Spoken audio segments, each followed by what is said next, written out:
Hello students, आज हम BA part third के प्रथम प्रश्न पत्र प्रतिनिधि राजनीतिक विचारक में मिल के विचारों में मिल के स्वतंत्रता संबंधी विचारों का अध्ययन करेंगे। मिल के स्वतंत्रता संबंधी विचार उनकी पुस्तक ऑन लिबर्टी में है। मिल के समय में राज्य का कार्य क्षेत्र बहुत अधिक बढ़ गया था और सरकार जनहित को नियंत्रित करने के उद्देश्य से, या हम यह मानते हैं कि सरकार के द्वारा अधिक से अधिक कानूनों का निर्माण किया जाने लगा था, या दूसरे रूप में हम कहें तो सरकार का कार्य क्षेत्र बढ़ रहा था। जैसे जैसे सरकार का कार्य क्षेत्र बढ़ता है वैसे वैसे हम यह मानते हैं कि व्यक्ति की जो स्वतंत्रता है वह प्रमुख रूप से सीमित होती है। मिल का यह मानना था कि अधिक अधिनियमों के निर्माण का मतलब है व्यक्तिगत स्वतंत्रता का हनन। मिल के चिंतन में व्यक्ति का महत्वपूर्ण स्थान है और उसका संपूर्ण राजनीतिक चिंतन व्यक्ति के मूल्य पर आधारित है। मिल व्यक्ति को सामाजिक प्राणी मानता है। वह व्यक्ति के हितों को व्यक्ति ही समझ सकता है, ऐसा उसका मानना है, ना कि समाज। यानी मिल यह मानते हैं कि व्यक्ति का क्या हित है, क्या अहित है, यह समझने का अधिकार राज्य का या समाज का नहीं है। यह समझने का अधिकार व्यक्ति का है।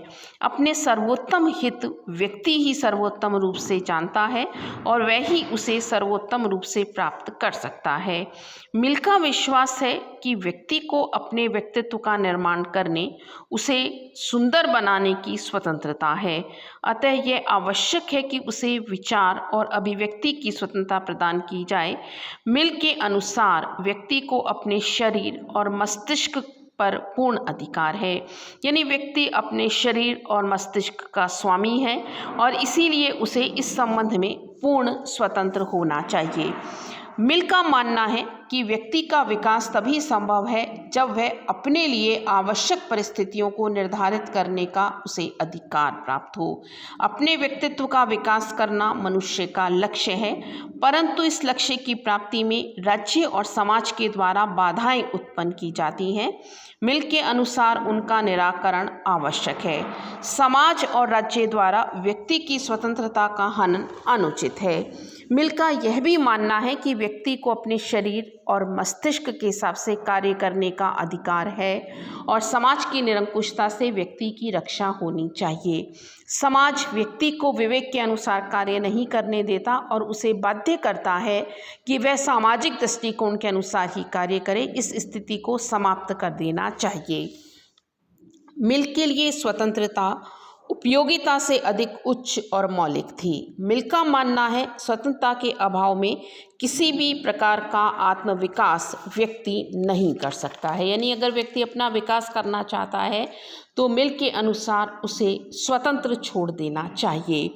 उस व्यक्ति के हित में क्या है, यह निर्णय का अधिकार राज्य का नहीं व्यक्ति का है।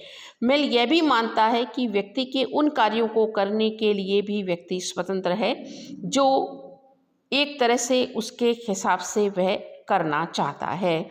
व्यक्ति को अधिक से अधिक स्वतंत्रता देने की बात मिल करते हैं और वो यह मानकर चलते हैं कि व्यक्ति को पूर्ण स्वतंत्रता दी जानी चाहिए। लेकिन मिल स्वतंत्रता पर भी नियंत्रण भी लगाते हैं। वो ये कहते हैं कि व्यक्ति को उन कार्यों को करने की स्वतंत्रता नहीं है जिनका प्रभाव उस पर या अन्य व्यक्तियों पर प्रतिकूल प्रभाव डालता है। मिल के स्वतंत्रता संबंधी विचारों को हम दो भागों में बांट सकते हैं। पहला है विचार और अभिव्यक्ति की स्वतंत्रता। मिल इस स्वतंत्रता के कट्टर समर्थक हैं और विचारों की स्वतंत्रता के संबंध में उन्होंने इस बात को स्वीकार किया है कि समाज या राज्य को इन पर प्रतिबंध लगाने का अधिकार नहीं है। किसी भी व्यक्ति को किसी भी प्रकार के विचार अभिव्यक्त करने का अधिकार होना चाहिए, चाहे उसके विचार समाज के अनुकूल हो या प्रतिकूल। यदि संपूर्ण समाज एक ओर हो और अकेला व्यक्ति दूसरी ओर, तो भी उसे अपने विचार जनता के समक्ष रखने का अधिकार होता है। मिल मानते हैं कि यदि एक व्यक्ति के अतिरिक्त संपूर्ण मानव जाति एकमत हो जाए तो भी मानव जाति को जबरदस्ती उस एक व्यक्ति को चुप करने का अधिकार प्राप्त नहीं है। मिल मानते हैं कि किसी विचारधारा के दमन से सामाजिक प्रगति अवरुद्ध होती है।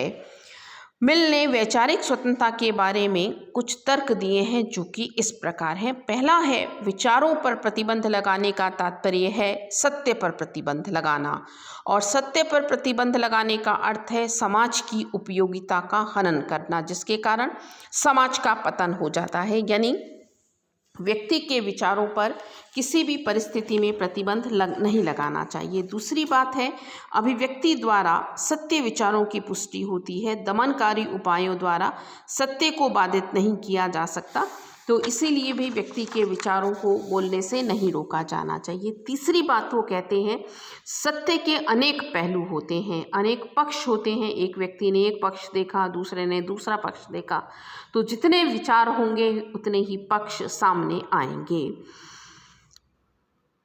नेक्स्ट है, यदि कोई व्यक्ति आंशिक सत्य भी बोलता है या झूठ भी बोलता है तो राज्य को उसके विचार स्वातंत्र्य के अधिकार में हस्तक्षेप नहीं करना चाहिए, क्योंकि जब जनता उसके झूठ को समझ जाएगी तो उसका समर्थन नहीं करेगी। हो सकता है उसके विचार में कुछ शेषता। वो कहते हैं कि 10 सनकी व्यक्तियों में से 9 के विचार निरर्थक हो सकते हैं, परंतु 10वें का विचार मानव जाति के लिए इतना लाभदायक हो सकता है।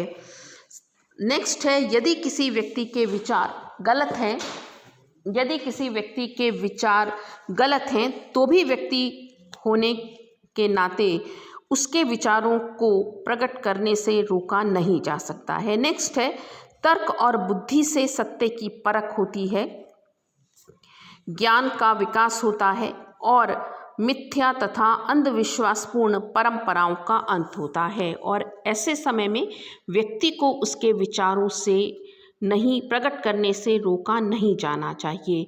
इस संबंध में मिल का विचार था कि बहुमत हमेशा उचित नहीं होता, अतः बहुमत के द्वारा अल्पमत का भी दमन नहीं किया जाना चाहिए।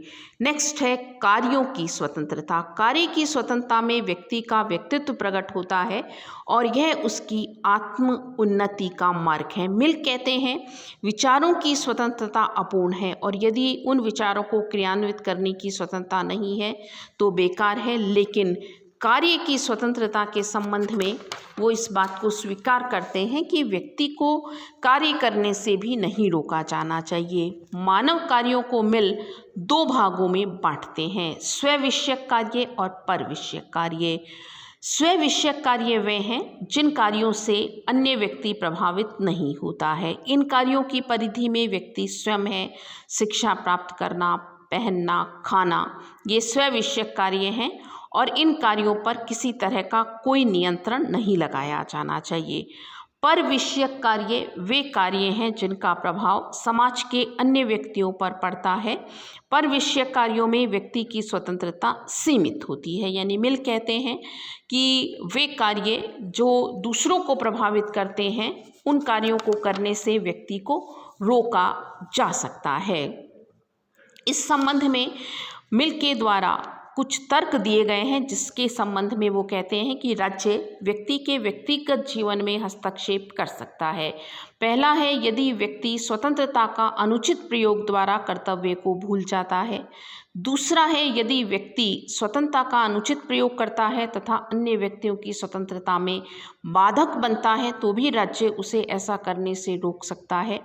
तीसरा है, संकटकालीन स्थिति का सामना करने के लिए किसी भी व्यक्ति को अपनी स्वतंत्रता का अंश त्यागने के लिए बाध्य किया जा सकता है। यानी कि अगर कोई विशेष परिस्थितियां हैं तो व्यक्ति की स्वतंत्रता को नियंत्रित किया जा सकता है। इस तरह से मिल परविषयक कार्यों पर नियंत्रण करने की बात करता है। नेक्स्ट है, मिल के स्वतंत्रता संबंधी विचारों की आलोचना।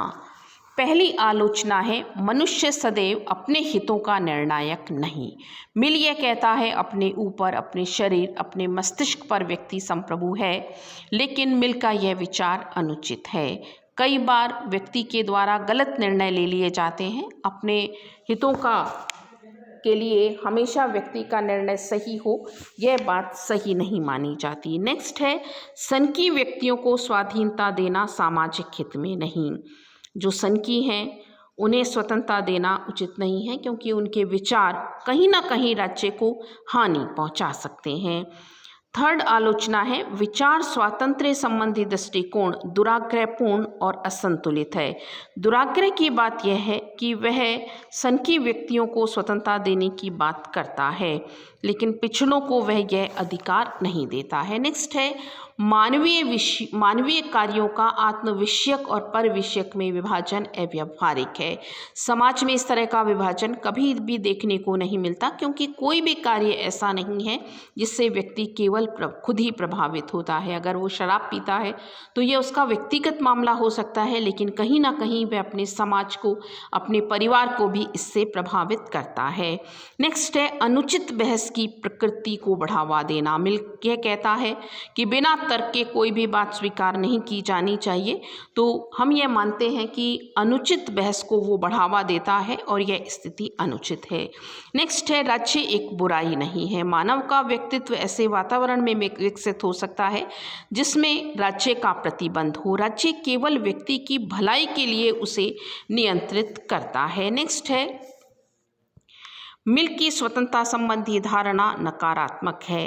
मिल ने यह नहीं बताया है कि मूलतः स्वतंत्रता का विचार क्या है और उसके लिए राज्य की ओर से कौन सी स्थिति उत्पन्न की जानी चाहिए। तो इस दृष्टिकोण से भी हम उसकी स्वतंत्रता को उचित नहीं मानते हैं।